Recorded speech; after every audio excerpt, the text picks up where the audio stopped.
great to see such a great turnout today. This is good stuff. This is really good stuff. Well, we're here today to recognize excellence, to recognize public service at its best by folks who do their job without looking for any kind of fanfare, who do their job for the benefit of the city and everybody who lives in it. And we are very fortunate in the city of New Bedford to have a highly effective set of public safety agencies. Our police, fire, and EMS departments do fantastic work all the time. And we're here to talk about two incidents of many, frankly, that deserve praise, but two that really stand out and warrant special attention. So I'm going to call up the directors of each of our, the chiefs of each of our public safety agencies in a second, but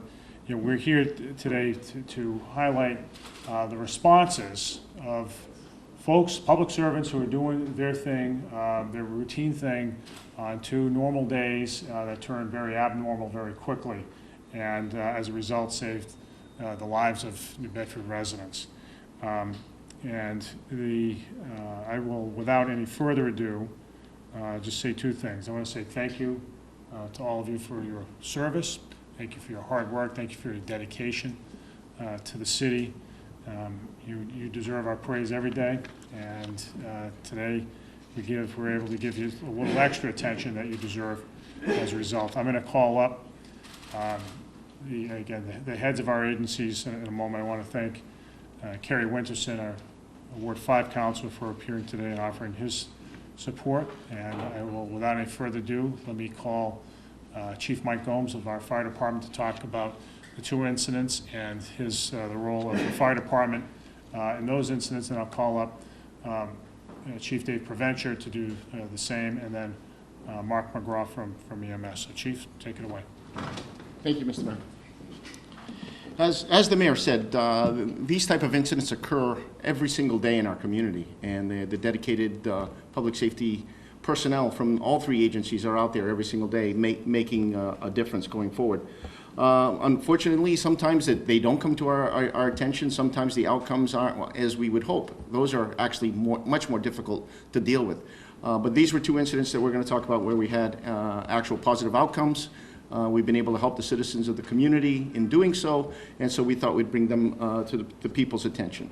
On August the 8th, engine company number 8, which is located at Davis and Acushnet Avenue, was dispatched to a call on Belleville Avenue. As they approached the intersection at Acushnet Avenue and Sawyer, they came upon a gentleman in the roadway who was covered in blood and was having some type of distress. They pulled up the engine, immediately called for more assistance from EMS. The individual was having a serious issue and was doing harm to himself. Citizens were unaware of the situation, were coming upon the situation. The crew of Engine 8 jumped out and corralled the individual and kept the public away from him. Once he started becoming unsteady on his feet, they were able to rush him, pin him to the ground, and begin giving aid to the individual. The police department arrived on scene shortly thereafter, and they assisted in placing the individual in custody in order to protect himself and others. They also assisted in the first aid measures for the individual. The EMS department arrived shortly thereafter, and the individual was cared for, was passed to their care, and transported to the hospital. And the individual is out in our community, and has had a good outcome. So hopefully he's gotten the help that he needs in that circumstance.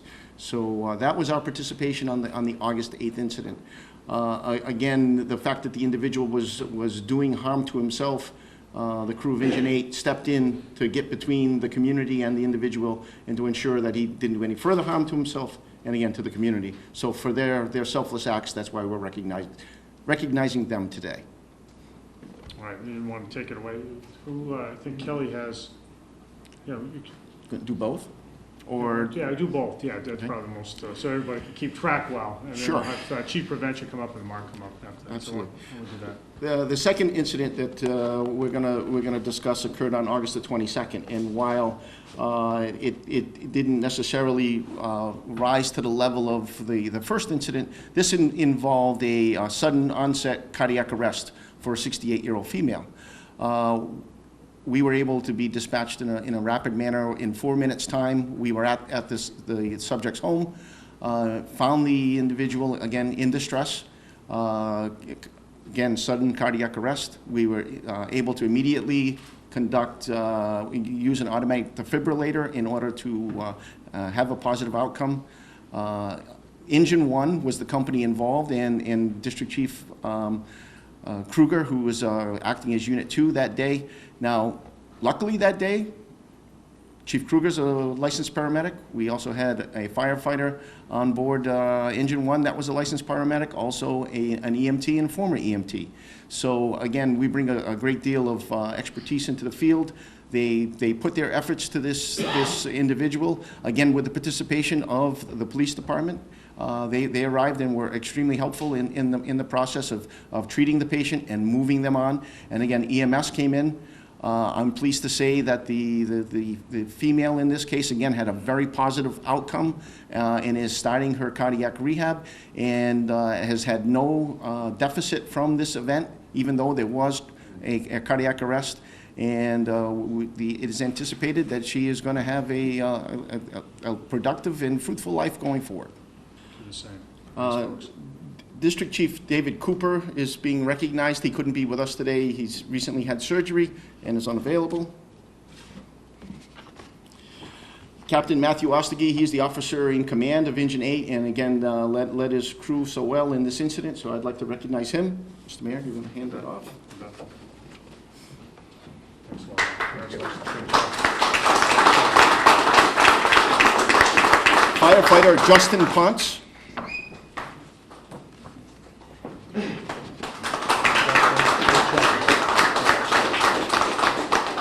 Firefighter Marco De Lima couldn't be with us today. And firefighter Nathan Sylvia.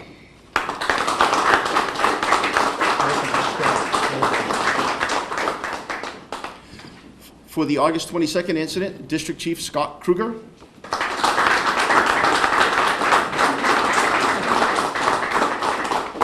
Lieutenant Peter Malio, the officer in charge of Engine 1.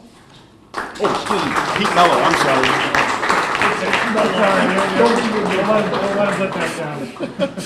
Firefighter Nathan Venancio.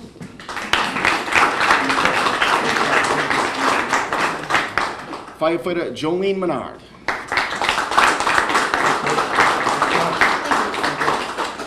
And firefighter Robert Ferreira.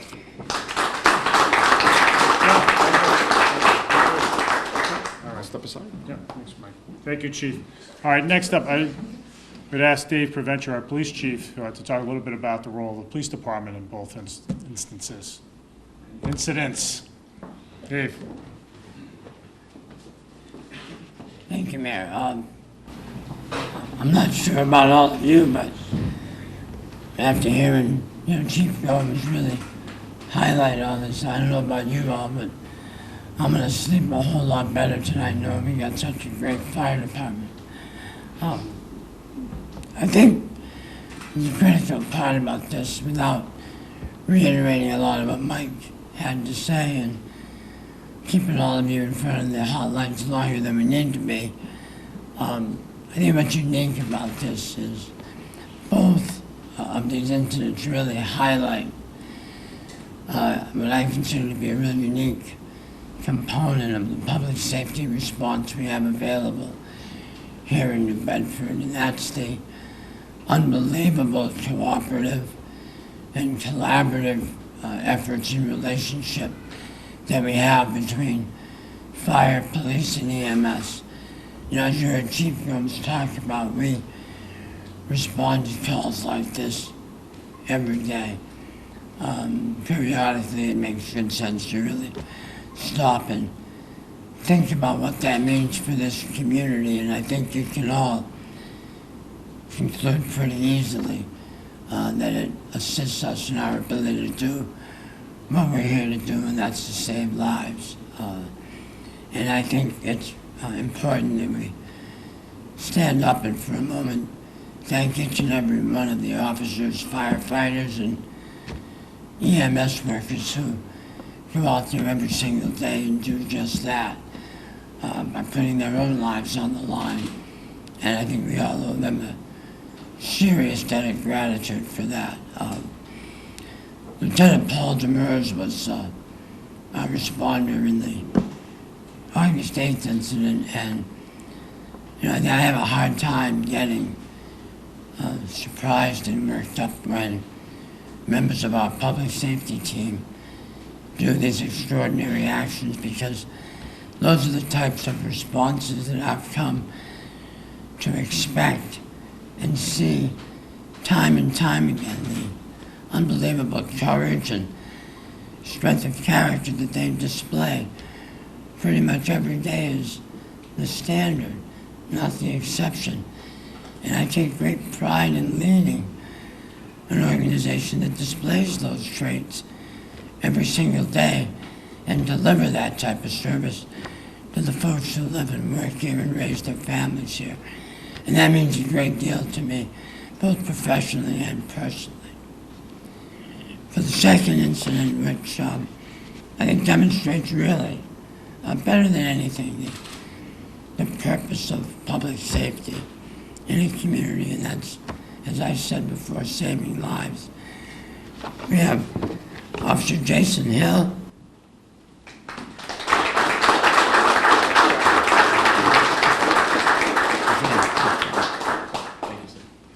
And Officer Dominique Sherman.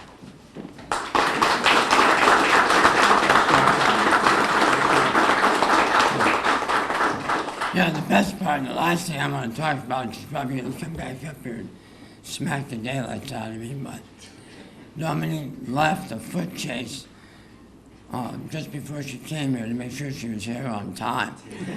And that Kept running. And that is the sole secret of officer discretion. She just ran right from the chase up here. Because she didn't want to let the mayor down. That's right. Thank you, Dominique. Thanks, Dave. Thanks, Dave. All right.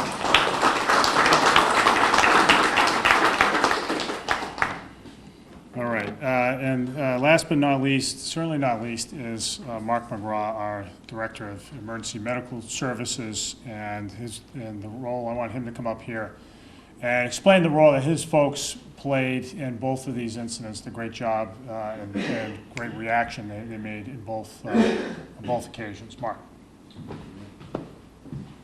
Good afternoon. To echo what the two chiefs said in the mayor, it is truly teamwork out there every day.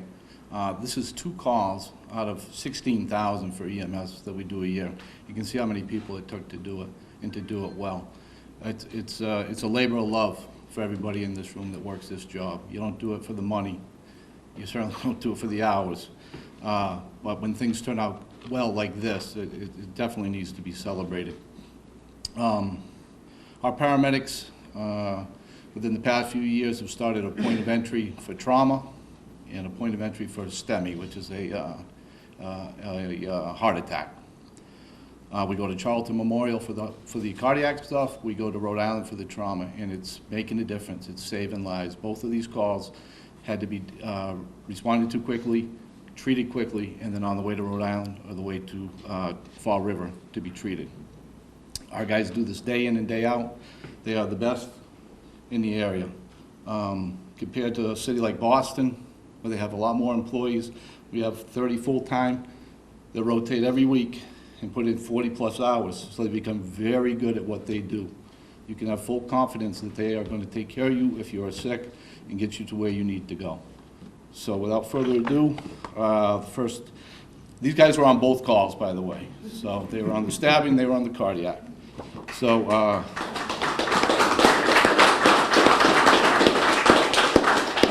first one goes to paramedic Paul Levesque. Nice job, Paul. Good job. And our second paramedic is paramedic Sherry Miles.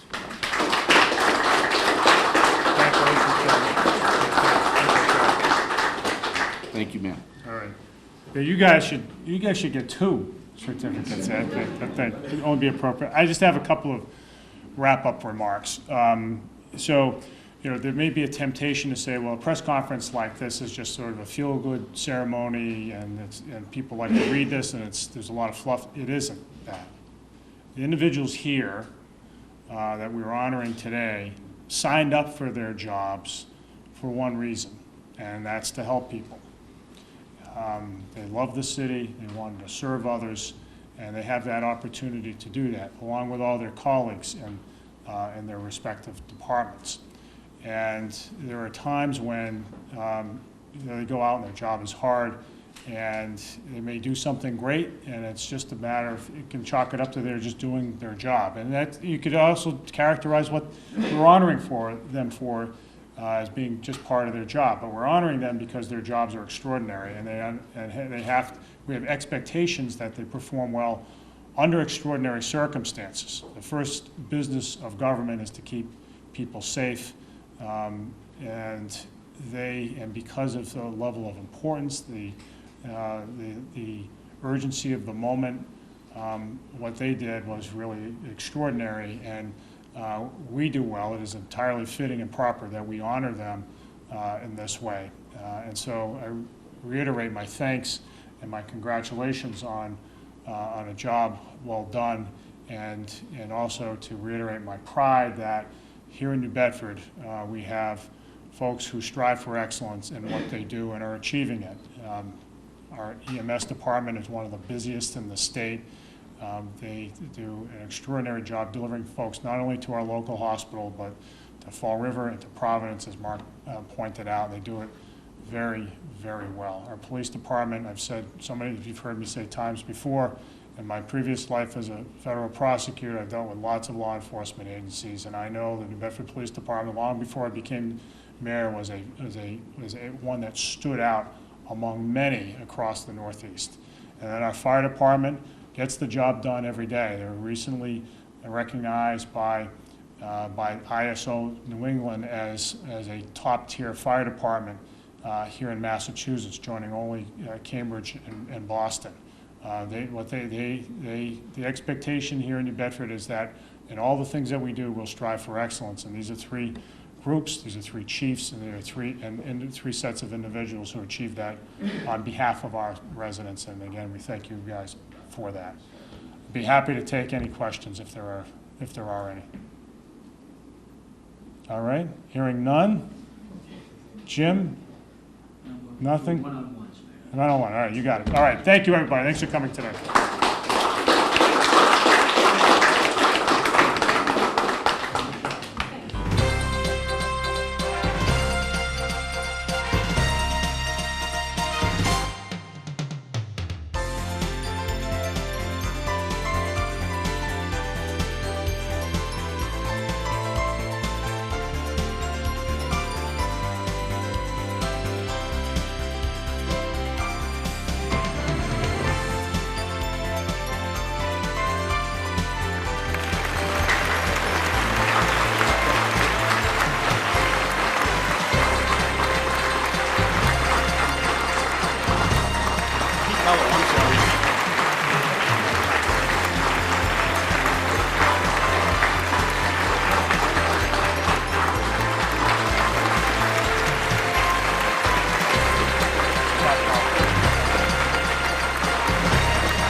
Hi, I'm Taya Leone, and you're watching New Bedford Cable Network.